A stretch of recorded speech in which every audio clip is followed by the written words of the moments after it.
Assalamualaikum warahmatullahi wabarakatuh. Perkenalkan kami dari kelompok 5 yang terdiri dari Salsabila Aisyah Putri, Naswa Wanda, Rizka Alenda Putri, serta Widi Wirtari. Di sini kami akan mempresentasikan hasil diskusi kami mengenai pesan negatif.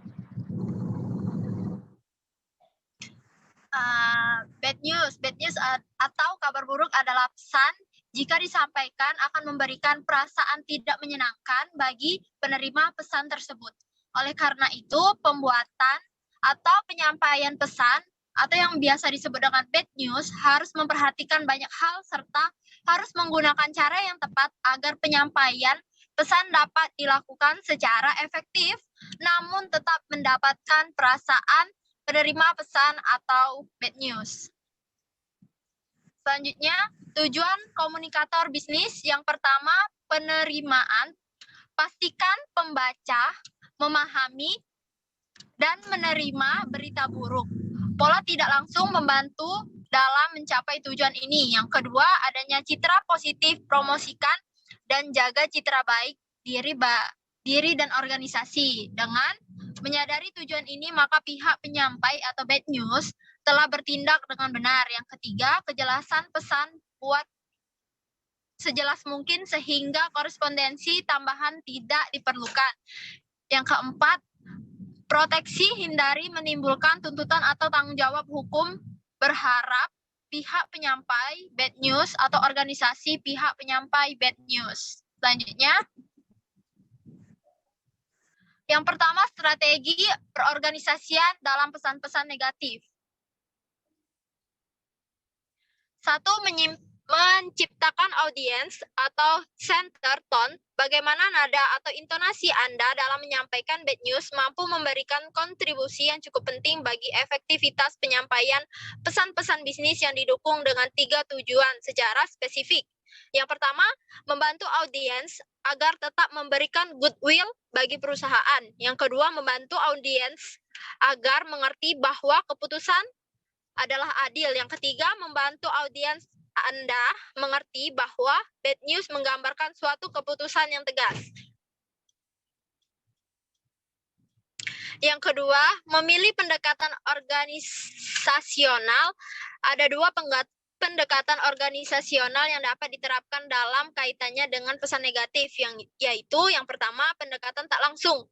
Dalam komunikasi bisnis ini digunakan agar pesan yang disampaikan lebih tepat sasaran dan efisien dalam penyusunan naskah untuk pertama kali dan tidak perlu mendapat perhatian agar menentukan gaya dan nada. Kemudian pendekatan tidak langsung, indirect plan, merupakan pendekatan yang digunakan untuk penulisan pesan-pesan yang mempunyai dampak kurang menyenangkan kepada audiens. Kemudian selanjutnya, pendekatan langsung. Dalam pendekatan ini, audiens memerlukan waktu yang relatif singkat untuk sampai pada ide pokoknya, yaitu bad news. Pendekatan ini dapat diterapkan jika yang pertama, penerima pesan lebih suka pesan langsung ke poin. Yang kedua, pesan mempunyai pengaruh yang kecil. Yang ketiga, pesan disampaikan secara empati.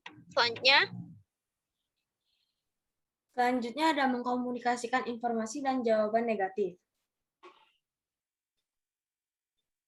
Keterampilan komunikator untuk mengatakan tidak dengan tetap menjaga hubungan baik merupakan hal yang penting dimiliki. Bad news tentang produk. Untuk menolak penawaran produk, seorang komunikator harus memahami pendekatan langsung atau tidak langsung yang akan digunakan. Jika produk dalam keadaan rusak, maka seorang komunikator harus pula mempertimbangkan dampak yang akan ditimbulkan.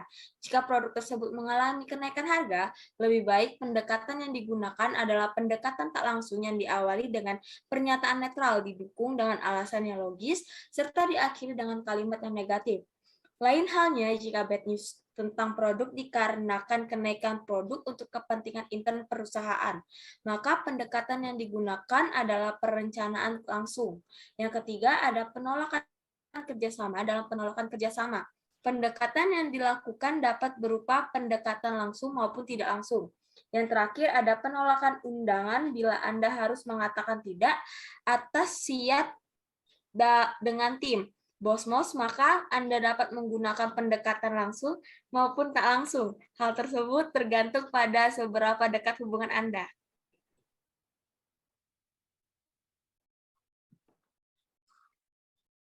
Bad news tentang pesanan dalam kaitannya dengan penulisan bad news kepada pelanggan, paling tidak ada 2 jenis bad news yang bisa disampaikan kepada pelanggan Anda, yaitu Anda hanya dapat memenuhi sebagian produk yang dipesan. Anda sama sekali tidak memenuhi semua produk pesanan tersebut. Bila Anda dapat memenuhi sebagian pesanan, maka pendekatan yang tepat adalah pendekatan tak langsung, di mana paragraf pertama berisi berita bagus karena pesannya telah sampai dan diikuti dengan tindakan untuk meningkatkan penjualan produk dan diakhiri dengan penutup untuk mendorong ke arah pemenuhan semua transaksi. Yang kedua, penolakan surat aduan dan keluhan. Bila melakukan penolakan atas surat aduan dari pelanggan, maka sebaiknya Anda perlu menghindari penggunaan bahasa yang mempunyai dampak negatif bagi mereka. Sebagai gantinya, tunjukkan bahwa Anda memahami dan telah memperhatikan keluhan tersebut.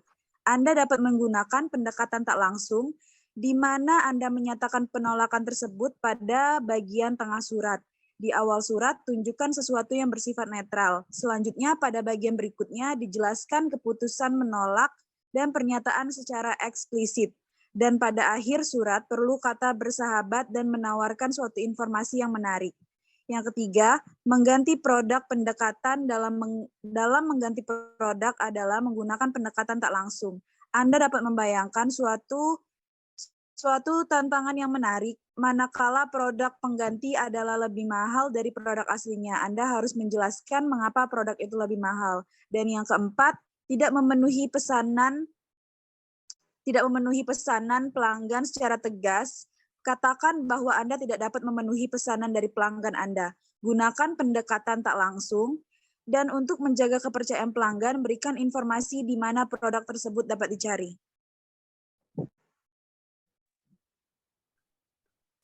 Yang keempat, bad news tentang orang. Penolakan surat rekomendasi pada prinsipnya dalam menulis surat penolakan rekomendasi dapat dilakukan dengan menggunakan pendekatan langsung dan tak langsung. Hal-hal yang perlu diperhatikan dalam penulisan penolakan surat rekomendasi adalah kemukakan apa alasan atas penolakan tersebut, nyatakan secara ringkas dan jelas. Yang kedua, penolakan lamaran pekerja. Untuk penolakan lamaran pekerja, pendekatan yang dilakukan adalah pendekatan organisasional secara tak langsung. Dan yang ketiga, surat penolakan kredit surat. Penolakan kredit surat oleh suatu organisasi tentu saja dapat disebabkan oleh berbagai alasan, baik yang berkaitan dengan persyaratan administrasi, tujuan kredit, maupun karakteristik kondit peminjaman. Untuk memberikan jawaban kepada pemohon kredit, maka Anda menggunakan pendekatan organisasional, perencanaan tak langsung. Pada bagian awal, nyatakanlah secara netral, kemudian berikan penjelasan secukupnya, termasuk adanya fakta-fakta pendukung. Selanjutnya, pada bagian akhir, Anda dapat menyampaikan kata penutup yang hangat dan bersahabat.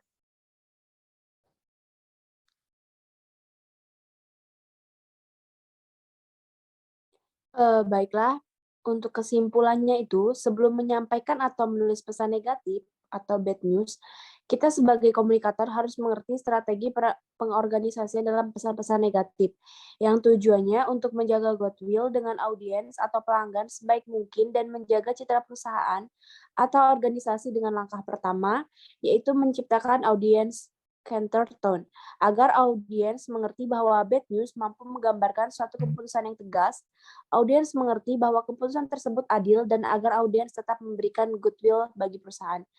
Mungkin itu saja hasil presentasi dari kami. Mohon maaf apabila terdapat banyak kesalahan. Wabillahi taufiq wal hidayah. Wassalamualaikum warahmatullahi wabarakatuh.